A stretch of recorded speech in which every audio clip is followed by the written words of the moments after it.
ইরানের সঙ্গে যুদ্ধ বন্ধের লক্ষ্যে করা সমঝোতা স্মারকে আনুষ্ঠানিকভাবে সইয়ের কথা জানিয়েছেন প্রেসিডেন্ট ডোনাল্ড ট্রাম্প। বুধবার ফ্রান্সের ঐতিহাসিক ভার্সাই প্রাসাদে প্রেসিডেন্ট ইমানুয়েল ম্যাক্রোর সাথে নৈশভোজ শেষে তিনি এ ঘোষণা দেন। আমেরিকা ও ইরানের কর্মকর্তারা জানিয়েছেন, চুক্তিতে ইরানের প্রেসিডেন্ট মাসুদ পেজেশকিয়ানও সই করেছেন। ফ্রান্সের ভার্সাই প্রাসাদের বাইরে সম্মানসূচক গার্ডদের উপস্থিতির মধ্যে নৈশভোজ শেষে বের হন ট্রাম্প। এ সময় তার সঙ্গে ছিলেন ফ্রান্সের প্রেসিডেন্ট ইমানুয়েল ম্যাক্রো এবং ফার্স্ট লেডি ব্রিজিট ম্যাক্রো। গাড়িতে ওঠার আগে সাংবাদিকরা ট্রাম্পের কাছে জানতে চান তিনি MOUতে সই করেছেন কিনা। জবাবে ট্রাম্প জানান, চুক্তিটি সই হয়ে গেছে এবং ভার্সাই থেকে সেটি সম্পন্ন হয়েছে।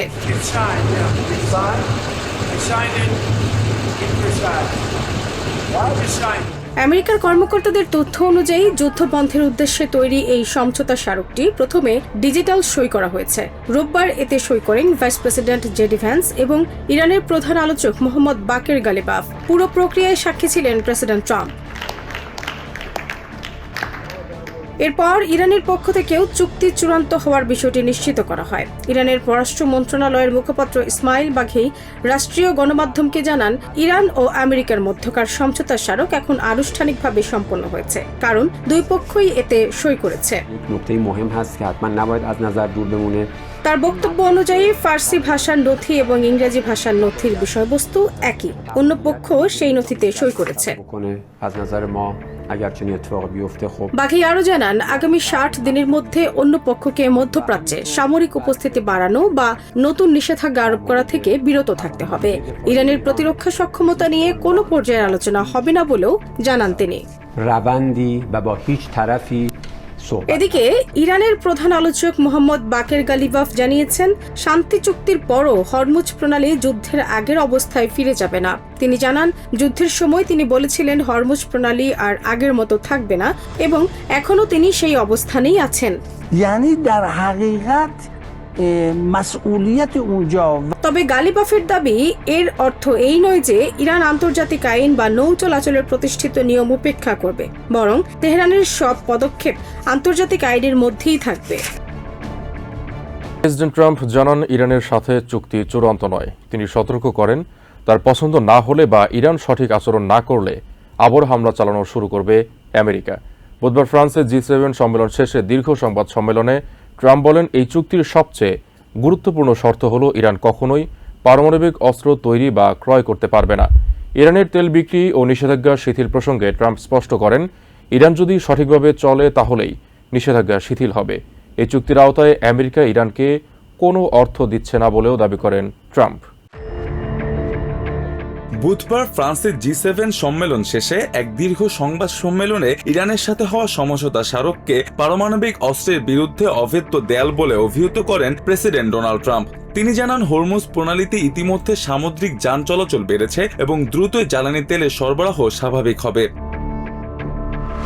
ট্রাম্প বলেন, এই চুক্তির সবচেয়ে গুরুত্বপূর্ণ শর্ত হল ইরান কখনোই পারমাণবিক অস্ত্র তৈরি বা ক্রয় করবে না। তিনি বলেন, চুক্তিতে রূপান্তরিত না হলে আবারও বোমা হামলা পুনরায় শুরু হবে। ইরানের যুদ্ধ শুরুর প্রথম দিনে মিনাফ শহরের একটি স্কুলে বিমান হামলায় শতাধিক শিশু নিহত হওয়ার ঘটনাকে দুঃখজনক বলে মন্তব্য করেন ট্রাম্প। তিনি জানান, এই বিষয়ে তদন্ত চলছে। ট্রাম্প দাবি করেন, আমেরিকার সামরিক অভিযানে ইরানের নেতৃত্ব পরিবর্তন হয়েছে। প্রথম দফার 88 জনসহ পুরো নেতৃত্ব নিশ্চিহ্ন হয়েছে। দ্বিতীয় দফাও শেষ এবং বর্তমান নেতৃত্বকে বাস্তববাদী বলে অভিহিত করেন তিনি।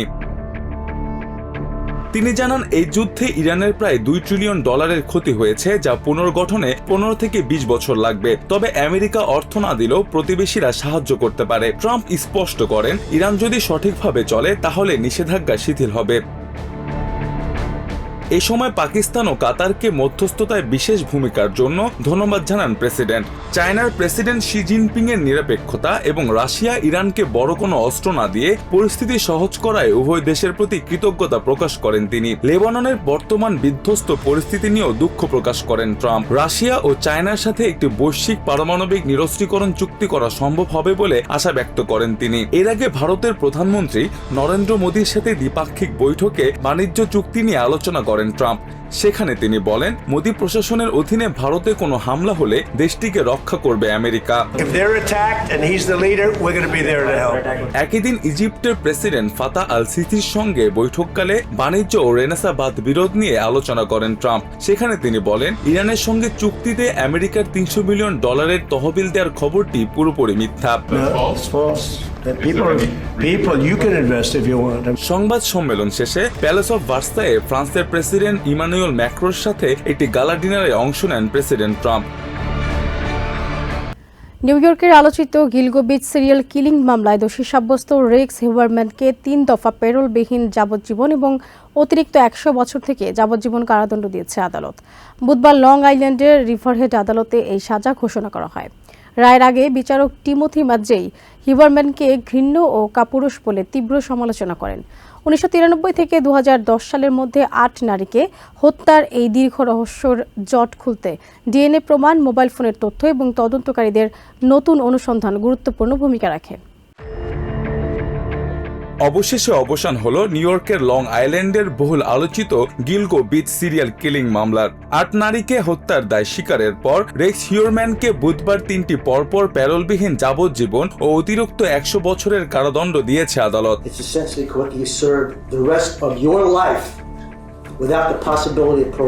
বিচারক টিমোথি ম্যাকজেই এই সাজা দেওয়ার আগেই হিউবারম্যানকে ঘৃণ্য কাপুরুষ বলে অভিহিত করেন। If you're a man at all, and you're a coward.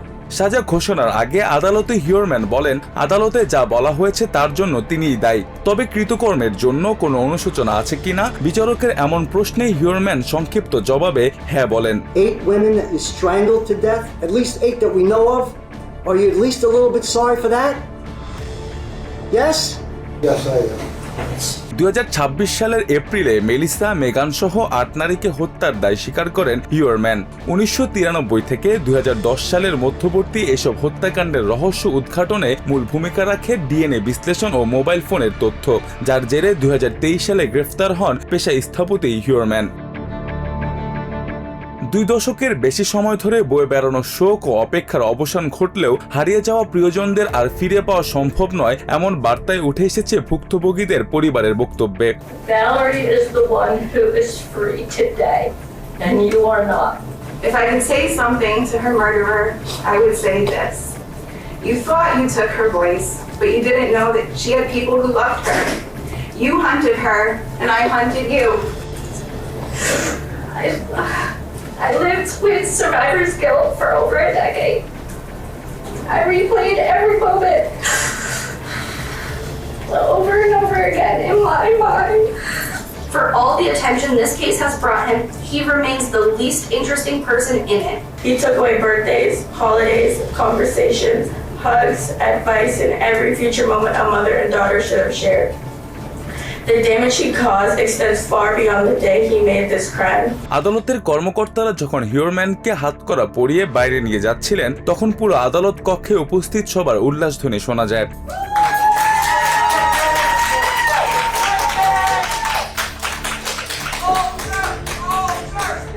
আদালতের বাইরে সংবাদ সম্মেলনে সাফক কাউন্টি অ্যাটর্নি রেমন্ড টিয়ার্নি নিহতদের পরিবারের সাহস ও দৃঢ়তার প্রশংসা করে তাদেরই এই মামলার প্রকৃত নায়ক বলে অভিহিত করেন। Their loved ones and did a wonderful job, and now it's time for them to heal and to go on and realize the tremendous potential that they all have, because they're absolutely extraordinary people. ভুক্তভোগীদের পরিবারের আইনজীবী Gloria Aldred বলেন, নারীদের মানুষ হিসেবে সম্মান না করার সংস্কৃতি তাদের সহিংসতা ও হত্যার ঝুঁকির মুখে ঠেলে দেয়। তিনি সমাজের নারী ও কন্যা শিশুর সমঅধিকার নিশ্চিত করার আহ্বান জানান। I believe that when women are not seen as human, but instead are seen as sexual objects, they are then vulnerable to being raped, tortured and murdered. চতুর্থবারের মতো সুদের হার অপরিবর্তিত রেখেছে ফেডারেল রিজার্ভ। এর ফলে নীতি সুদহার 3.50 থেকে 3.75% বহাল থাকছে। দায়িত্ব নেওয়ার পর প্রথম নীতি নির্ধারণী বৈঠক শেষে সংবাদ সম্মেলনে একথা জানান ফেড চেয়ার কেভিন ওয়ার্শ। তিনি জানান, মূল্যস্ফীতি নিয়ন্ত্রণে আনা এবং মূল্য স্থিতিশীলতা নিশ্চিত করাই ফেডের অগ্রাধিকার।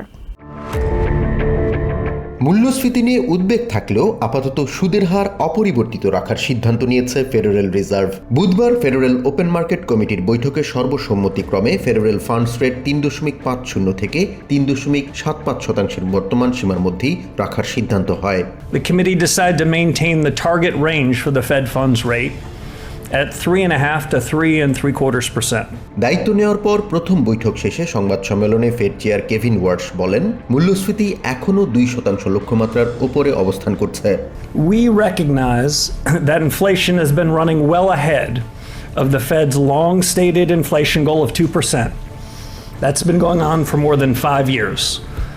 সাম্প্রতিক অর্থনৈতিক তথ্য অনুযায়ী দেশের শ্রমবাজার এখনও শক্তিশালী। বেকারত্বের হার রয়েছে 4.3%।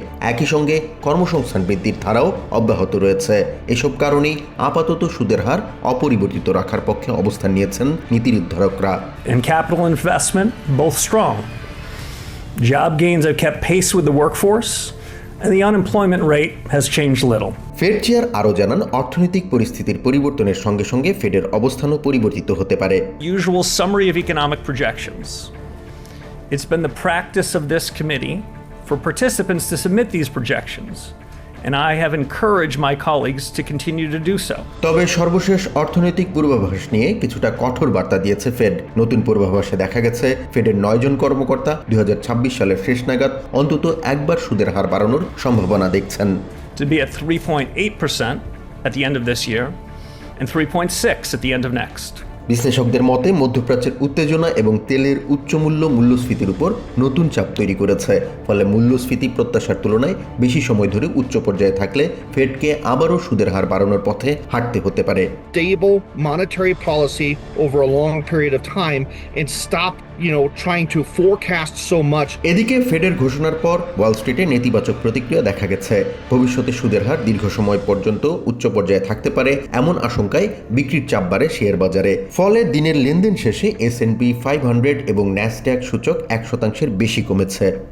Large changes on liquidity, that's where you could start to see some market impacts, but we'll have to just wait and see what that looks like. বিশ্লেষকদের মতে মূল্যস্ফীতি প্রত্যাশার চেয়ে ধীরগতিতে কমলে চলতি বছর নয়, বরং আগামী বছরগুলোতেও কঠোর মুদ্রানীতি বজায় রাখতে হতে পারে ফেডকে। ফলে ঋণের খরচ, ব্যবসায়িক বিনিয়োগ ও ভোক্তা ব্যয়ের উপর এর প্রভাব অব্যাহত থাকতে পারে। শিকাগোতে ওবামা প্রেসিডেন্সিয়াল সেন্টারের উদ্বোধনের আগে নিজের প্রেসিডেন্সির সবচেয়ে আবেগঘন স্মৃতির একটি দিক তুলে ধরেছেন সাবেক প্রেসিডেন্ট বারাক ওবামা। নতুন এই সেন্টারে বিভিন্ন প্রদর্শনীর মধ্যে সাধারণ মানুষের লেখা চিঠির সংগ্রহকে নিজের সবচেয়ে প্রিয় অংশ হিসেবে বেছে নিয়েছেন তিনি। উদ্বোধনী অনুষ্ঠানের আগে ওবামা জানান, প্রেসিডেন্ট হিসেবে দায়িত্ব পালনের সময় সাধারণ মানুষের সঙ্গে সংযোগ ধরে রাখার জন্য প্রতিদিন তিনি কয়েকটি নির্বাচিত চিঠি পড়তেন। সাবেক প্রেসিডেন্ট বারাক ওবামার ওভাল অফিস প্রদর্শনীর ঠিক বাইরে রাখা হয়েছে সেই চিঠিগুলোর একটি বিশেষ অংশ। সেখানে দেখানো হয়েছে প্রেসিডেন্ট থাকার সময় প্রতিদিন তার কাছে আসা হাজার হাজার চিঠির মধ্য থেকে নির্বাচিত কিছু মানুষের গল্প। ওবামা জানান, হোয়াইট হাউসে থাকার 8 বছরে প্রতিদিন প্রায় 40,000 চিঠি, ইমেইল ও বার্তা আসত। এসব বার্তার উত্তর দেওয়ার জন্য একটি আলাদা চিঠিপত্র বিভাগ কাজ করত। সেই বিভাগ প্রতিদিন 10টি প্রতিনিধিত্বমূলক চিঠি বেছে নিত, যা ওবামার ব্রিফিং বইয়ের সঙ্গে রাখা হতো। সাবেক প্রেসিডেন্টের ভাষায়, কঠিন সিদ্ধান্ত নেওয়ার সময় সাধারণ মানুষের বাস্তব জীবন ও সংগ্রামের সঙ্গে যুক্ত থাকার একটি উপায় হিসেবেই তিনি এই অভ্যাস শুরু করেছিলেন। তিনি জানান, অনেক চিঠিতে মানুষ অত্যন্ত ব্যক্তিগত অনুভূতি প্রকাশ করতেন। ওবামার মতে অনেকেই হয়তো ভাবতেন না যে প্রেসিডেন্ট সত্যিই তাদের লেখা পড়বেন, তাই তারা খুব খোলামেলাভাবে নিজেদের কষ্ট, আশা ও অনুভূতি লিখতেন। তার মতে এই প্রদর্শনী তার প্রেসিডেন্সির মূল চেতনা সবচেয়ে ভালোভাবে তুলে ধরে, যেখানে সাধারণ মানুষের জীবন, সমস্যা ও স্বপ্নকে গুরুত্ব দেওয়ার চেষ্টা ছিল।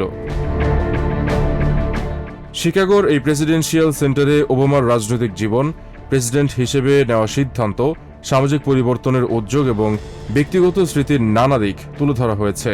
বিশ্লেষকদের মতে এটি শুধুমাত্র একজন সাবেক প্রেসিডেন্টের স্মৃতিসৌধ নয়, বরং দেশের সাম্প্রতিক ইতিহাস, রাজনৈতিক পরিবর্তন এবং নাগরিক অংশগ্রহণের একটি গুরুত্বপূর্ণ দলিল। নিউ ইয়র্ক থেকে সম্প্রচারিত TVN 24 টেলিভিশন, বিশ্বজুড়ে বাঙালির কণ্ঠস্বর।